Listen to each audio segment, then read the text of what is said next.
ആശ്രിതവത്സലനേ കൃഷ്ണ കൃഷ്ണ അഭയം നീ അരുളൂ.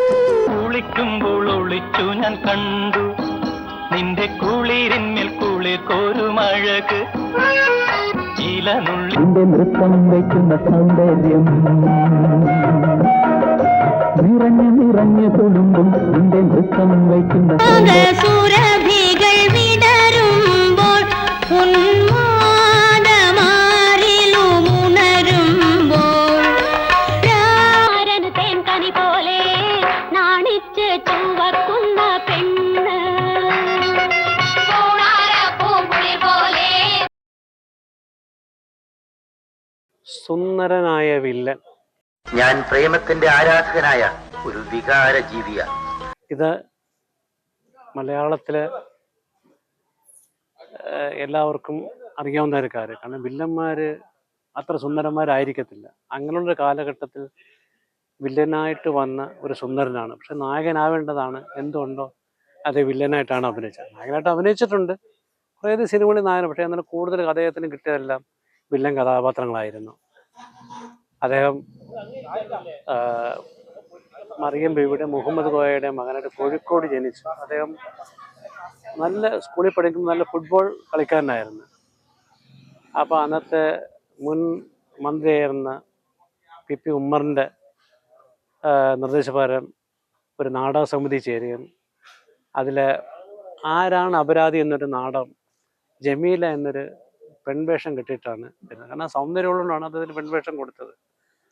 അത് കഴിഞ്ഞിട്ടാണ് KT മുഹമ്മദിൻ്റെ ഇത് ഭൂമിയാണ് എന്ന നാടകത്തിൽ 80 വയസ്സുള്ള 17 വയസ്സുള്ള 18 വയസ്സുള്ള പയ്യൻ 80 വയസ്സുള്ള ഹാജിയാരായിട്ട് അഭിനയിച്ചു. ഇത് കേരളത്തിൽ അങ്ങോളം ഇങ്ങോളം വളരെയധികം പ്രശസ്തി നേടിക്കൊടുത്തൊരു നാടകമായിരുന്നു.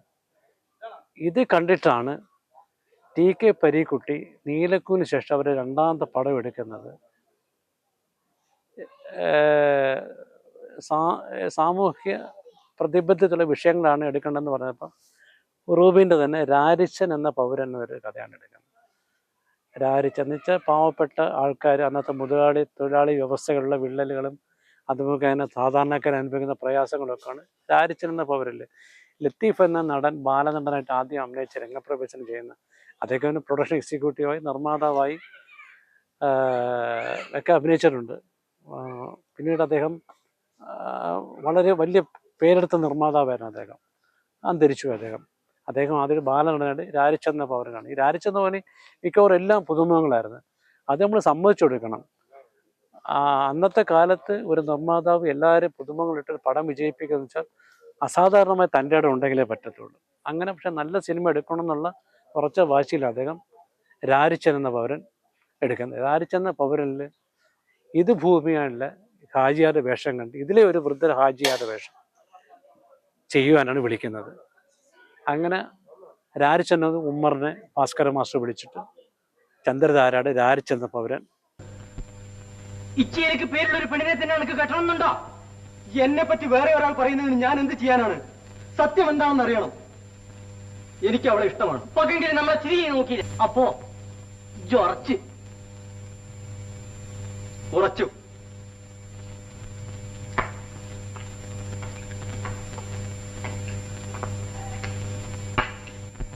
കല്യാണം ജോറായിട്ട് നടത്താൻ ഒരു തയ്യാറാണ്.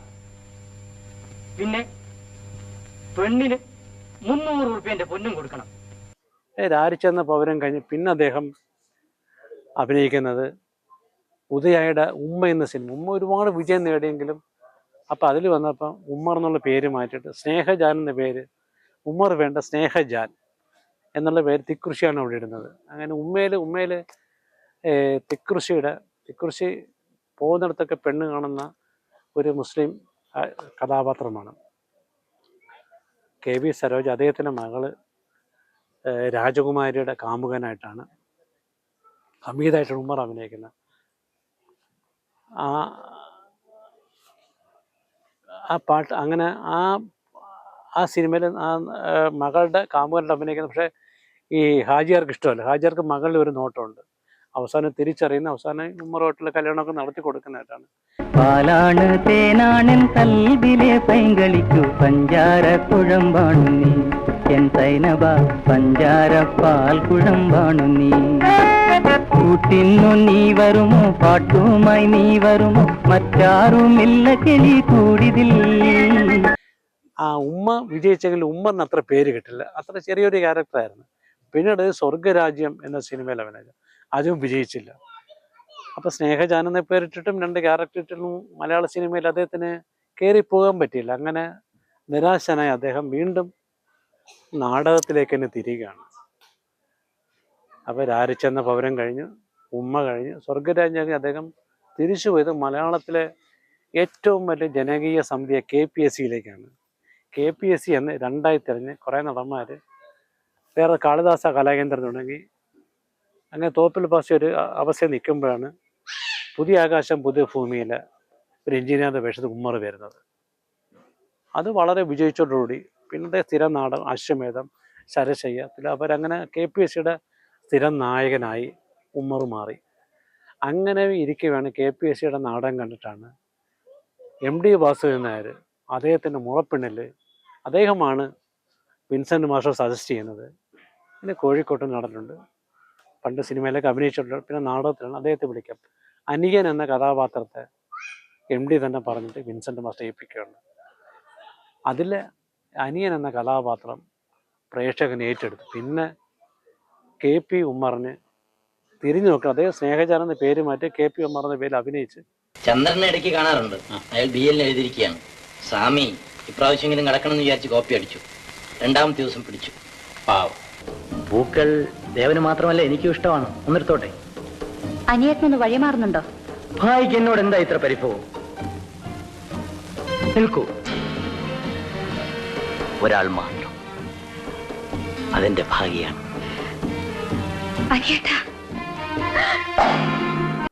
അങ്ങനെ മലയാള സിനിമയിൽ ഒരു പ്രത്യേക തരം ഡയലോഗ് പ്രസൻറ്റേഷനിലും ഒക്കെ കൊണ്ടുപോയി. അതിൻ്റെ ഉദാഹരണമാണ് തോപ്പിൽ വാസിയുടെ മൂലധനം എന്നൊരു സിനിമയുണ്ട്. നാടകം സിനിമയാക്കിയതാണ്. അതിൽ ഈ സത്യൻ ഒളിവിൽ താമസിക്കുന്നത്, എന്നിട്ട് ആ കൃതി അദ്ദേഹം എടുത്ത് ഉമ്മറിൻ്റെ പേര് പ്രസിദ്ധീകരിച്ച് പ്രശസ്തനാവുന്നൊരു കഥാപാത്രം സാഹിത്യകാരനായിട്ട് അഭിനയിക്കുന്നത്. അപ്പോൾ അതിൽ സത്യൻ്റെ ഭാര്യയായിട്ട് അഭിനയിക്കുന്ന ശാരദയോട് ഇദ്ദേഹം പറയുന്നൊരു സംഭാഷണമുണ്ട്. ശാരദേ, ഞാനൊരു വികാര ജീവിയാണ് എന്ന്. ഞാൻ പ്രേമത്തിന്റെ ആരാധകനായ ഒരു വികാര ജീവിയാണ്. നിങ്ങളുടെ വികാരത്തിനിരയാകുവാൻ എനിക്ക് സാധ്യമല്ല. എന്നും ശാരദ എന്റേതായിരിക്കണമെന്ന് എനിക്ക് ആശയില്ല. ഞാൻ തുറന്നു പറയുകയാണ്, ഒരേ ഒരു ദിവസം എന്ന് പറയുന്ന ആ ഒരു പ്രത്യേക മോഡുലേഷനിലുള്ള ഡയലോഗ് മിമിക്രിക്കാർ ഏറ്റെടുത്ത് ഉമ്മറിനെ അവതരിപ്പിക്കാൻ എടുത്ത ഈ അദ്ദേഹത്തിൻ്റെ പ്രത്യേക മോഡുലേഷനാണ്. ഞാനൊരു വികാര ജീവിയാണ്. അത് എവിടെയും അസ്ഥാനത്തും എവിടെയും പ്രയോഗിച്ച് ഉമ്മറിൻ്റെ ആ സ്വഭാവ വിശേഷം വെളിവാക്കുന്ന മിമിക്രിക്കാർ അവതരിപ്പിച്ചണം. അപ്പം അത്രയേറെ ജനപ്രിയനാണെന്നുണ്ട് അദ്ദേഹം ആലോചിക്കാനായിട്ട്. അപ്പം മലയാള സിനിമയിൽ അന്ന് പ്രേം നസീർ നായകനും ഉമ്മർ വില്ലനുമാണ്. പക്ഷേ ഈ പ്രേം നസീർ നായകൻ എന്ന രീതിയിൽ കിട്ടിയ ജനപ്രീതി ഉമ്മറിന് വില്ലനായിട്ടും കിട്ടി. അതുകൊണ്ടാണ് അദ്ദേഹം ഇത്രയും വില്ലൻ സിനിമയോട് അഭിനയിക്കാൻ കാര്യം. പക്ഷേ കണ്ണൂർ ഡീലക്സ് എന്ന സിനിമയിൽ അദ്ദേഹത്തിന് നല്ല റോളാണ്. കാര്യം ഷീലയെ പ്രേമിക്കുകയാണ്. തൻ്റെ അച്ഛനാണ് കള്ളക്കടത്തുകാരനെങ്കിൽ അദ്ദേഹം അത് അറിയുന്നില്ല. ഷീല CID ആയിട്ട് അദ്ദേഹത്തിൻ്റെ വീട്ടിൽ വന്ന് താമസിക്കുന്നതും എത്ര ചിരിച്ചാലും ചിരി തീരുമോ നിന്റെ ചിത്തിരപ്പൂവിതൾ ചുണ്ടിൽ, എത്ര ചൊരിഞ്ഞാലും കതിർ തീരുമോ നിന്റെ. അദ്ദേഹം സ്വപ്നത്തിൽ കാണുന്നതാണ്. പക്ഷെ അദ്ദേഹം അറിയുന്നില്ല അവസാനം തൻ്റെ അച്ഛനെ അറസ്റ്റ് ചെയ്തിട്ട് കാമുകയായിട്ട് താൻ മനസ്സിൽ കൊണ്ടുവന്ന CID എന്നൊക്കെ പിന്നീടാണ് അറിയുന്നത്. പിന്നീട് അദ്ദേഹത്തിന് കിട്ടിയ വേറെ നല്ല റോളിൽ ഭാര്യമാർ സൂക്ഷിക്കുക. അതിലെ പാട്ടുകൾ നിങ്ങൾക്ക് എല്ലാവർക്കും അറിയാവുന്നതാണ്.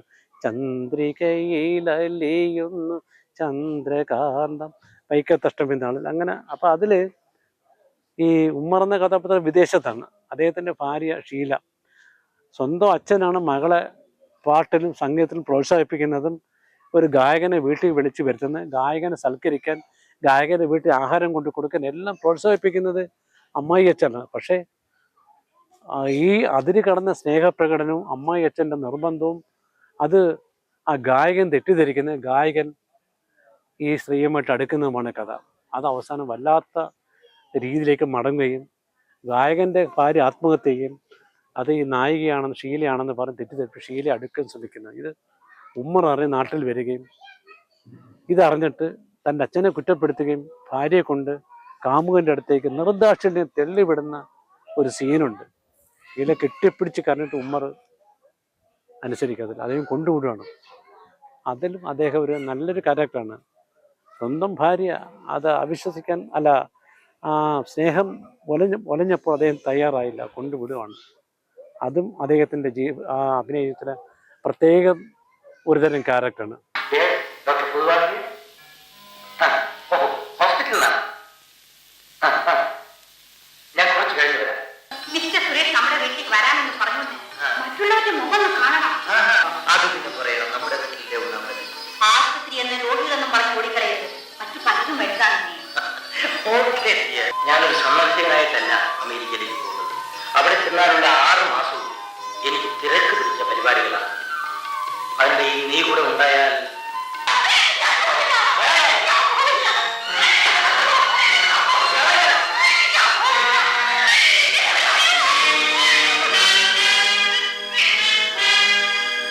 നീ ഗേറ്റിന് പുറത്തേക്ക് ഇറന്നാൽ നിന്റെ ശവമായിരിക്കും പുറത്തറിയുക. ഓർമ്മിരിക്കും.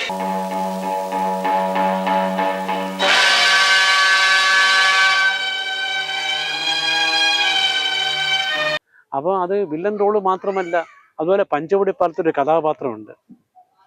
പാലം വന്നപ്പോൾ കടത്തുവെള്ളം കടത്തുന്ന ജോലിയാണ്, പാലം പണിയാണ്, കടത്തുവെള്ളം. അങ്ങനെ ഇരിക്കുമ്പോൾ കാവലിരുന്ന പോലീസുകാരൻ ഇദ്ദേഹത്തിൻ്റെ മകളെ അടിച്ചുകൊണ്ട് പോവുകയാണ്. കുറേ നാൾ കഴിഞ്ഞ് മകൾ ഒരു ഗർഭിണി കൊച്ചുമായിട്ട് വരുവാണ്.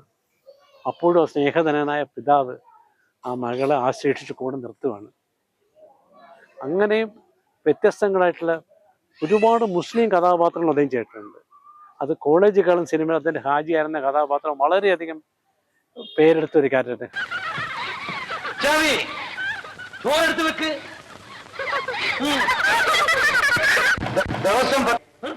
ബൊമ്മക്ക് താക്കോൽ കൊടുത്ത മാതിരി നിങ്ങൾ എന്താ ചിരിക്കുന്നത്? നമ്മളെ കളിയാക്കണം.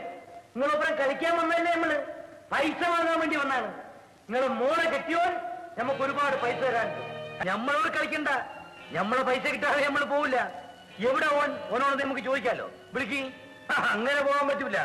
ഓനെ കാണണം. ഓനെ വിളിക്ക്.